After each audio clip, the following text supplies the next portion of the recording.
தெரிவித்துள்ளது. இதுகுறித்து எமது செய்தியாளர்.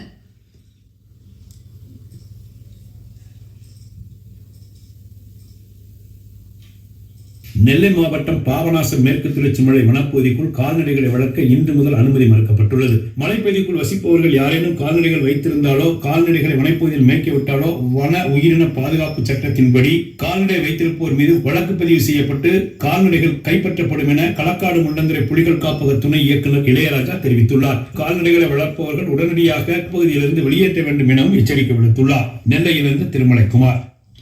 ஸ்ரீரங்கம் அருள்மிகு அரங்கநாத சுவாமி திருக்கோவில் வைகுண்ட ஏகாதசி பெருவிழாவில் முக்கிய நிகழ்வான நம்மாழ்வார் மோட்சம் இன்று காலை நடைபெற்றது.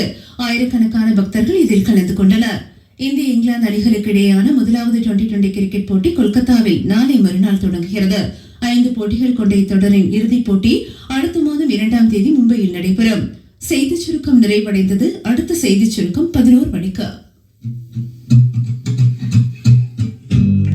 ஃப்ரெண்ட்ஸோட மறுபடியும் ஸ்டார்ட் ஆயிடுச்சு. சென்சோடைன் சென்சிட்டிவ் டீத்க்கு டென்டிஸ்ட் ரெக்கமெண்ட் செய்யும் brand. For more information visit www.sensodyne.in. உங்கள் கொண்டாட்டம் மாசாவுடன் இரட்டிப்பாகட்டும். உற்சாகமூட்டும் சுவை இப்பொழுது 200 ml பாட்டிலில் வெறும் 20 ரூபாய்க்கு. உங்கள் பண்டிகையை மிக ஸ்பெஷலாக மாற்றுங்கள் மாசாவுடன்.